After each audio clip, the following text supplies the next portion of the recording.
बिस्मिल्लाहिर्रहमानिर्रहीम। मारिफ़ कुरान की सूरह फ़ातिहा है, सबक नंबर 5 में खुश आमदीद। गुज़श्ता सबक के अंदर हमने सूरह फ़ातिहा की पहली 2 आयत इनकी तफसीर पढ़ी थी। आज के सबक के अंदर हम सूरह फ़ातिहा की तीसरी आयत की तफसीर पढ़ेंगे।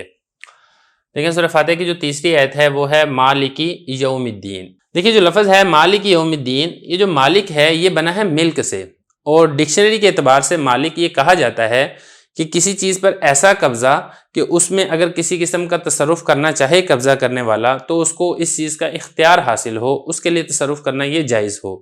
जैसा कि हम कहते हैं ना कि फ़लाँ शख्स कोठी का मालिक है, तो मतलब ये कि वो कोठी में किसी किस्म का तसरुफ़ करना चाहे, मतलब ये कि उसको गिरा के दोबारा बनाना चाहे, उसको किराए पे देना चाहे, उसको गिफ्ट करना चाहे, तो उसको इस चीज़ का इख्तियार होता है।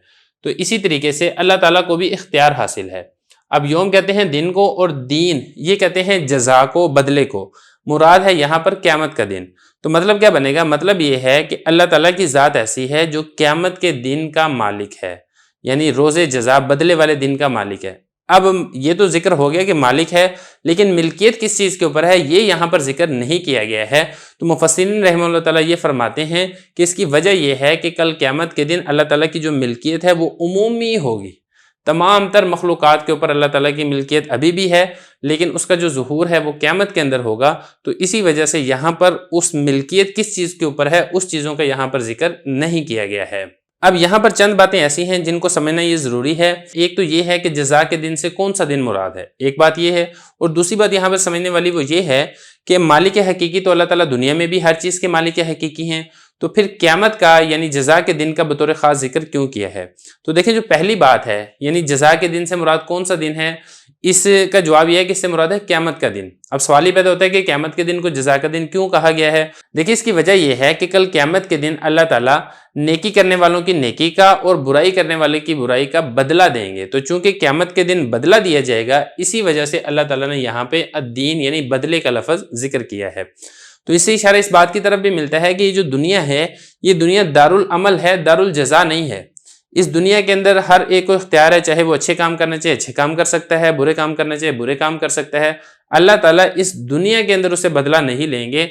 अल्लाह ताला ने बदले को क़यामत के दिन पर मौखर कर दिया है। इस दुनिया के अंदर छूट मिली हुई है, तो कल क़यामत के दिन जो शख्स जैसे अमाल करेगा वैसे ही उसको बदला मिल जाएगा। तो इससे इस बात की तरफ भी इशारा मिलता है कि इस दुनिया के अंदर अगर नाफरमान लोग हैं, फासिक लोग हैं, गुनाहगार लोग हैं, अल्लाह ताला ने उनको दुनियावी नेमतें अता की हैं, अल्लाह ताला ने उनको माली वुसअत अता की है, अल्लाह ताला ने उनको सेहत अता की है और अपनी नेमतें अता की हैं, तो इसका मतलब कतन ये नहीं है कि अल्लाह ताला की ज़ात उनसे राज़ी है, बल्कि अल्लाह ताला की ज़ात उनको ढील दे रही है। जैसे वो अमाल करेंगे कल क़यामत के दिन अल्लाह ताला की ज़ात उनको उन अमाल का बदला ये दे देगी।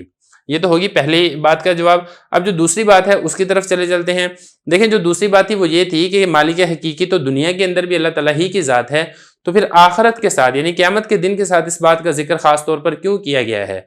तो देखिए, इसकी वजह यह है कि अगरचे दुनिया के अंदर भी मालिक हकीकी की ज़ात अल्लाह ताला ही की है, लेकिन दुनिया के अंदर आर्जी मिल्कियत लोगों की भी होती है, मखलूक की भी होती है। जैसे हम कहते हैं ना कि फ़लाँ शख्स कोठी का मालिक है, फ़लाँ शख्स कार का मालिक है, फ़लाँ शख्स ज़मीन का मालिक है, जायदाद का मालिक है, तो ये मालो असबाब का मालिक है। तो ये जो हम कहते हैं ना मालिक है, तो ये मजाजी तौर पर या आर्जी तौर पर जो मिल्कियत है इसकी निस्बत दूसरों की तरफ भी की जाती है। लेकिन कल क़यामत का दिन ऐसा होगा कि क़यामत के दिन ये जो आर्जी मिल्कियत है ये भी बिल्कुल ख़त्म हो जाएगी। कल क़यामत के दिन ऐसा नहीं होगा कि जो शख्स आएगा वो ये कहेगा कि जी मैं तो जायदाद का मालिक हूँ या मैं मालो असबाब का मालिक हूँ। तो क़यामत के दिन ऐसा नहीं होगा। तो क़यामत के दिन जो आर्जी मिल्कियत दुनिया के अंदर लोगों को हासिल है ये भी बिल्कुल ख़त्म हो जाएगी। इसी वजह से यहाँ पर जो मालिक की सिफत जिक्र की गई है अल्लाह ताला की, वो क़यामत के दिन के साथ ये ख़ास की गई है। अब यहाँ पे आखिरी बात वो भी समझ लें कि जैसा कि मैंने आपको पहले बताया था कि सूरह फ़ातिहा की जो इब्तिदाई 3 आयात हैं इसमें अल्लाह ताला की हम्द व सना ये बयान की गई है। पहली 2 आयात के बारे में भी आपके सामने वाज़ेह हो चुका है कि अल्लाह ताला की कितनी अजीम शान तारीफ़ ये की गई है, और ये जो तीसरी आयत है इसके अंदर भी ये वाली बात वाज़ेह हो गई है कि क़यामत के दिन मिल्कियत हकीकी वो अल्लाह ताला की ज़ात होगी। और इसमें ज़िम्नन इस बात का भी इशारा हो गया है कि एक ऐसा दिन आने वाला है जिस दिन हर एक को अपने आमाल का बदला ज़रूर मिलेगा। तो इससे जो कॉन्सेप्ट है ना बुनियादी तौर पे क़यामत का, वो भी इसी आयत से ये साबित हो रहा है। तो बहरहाल ये पहली 3 आयत यहाँ तक मुकम्मल हो गई हैं। अगले सबक में इंशाअल्लाह जो चौथी आयत है उसके बारे में पढ़ेंगे।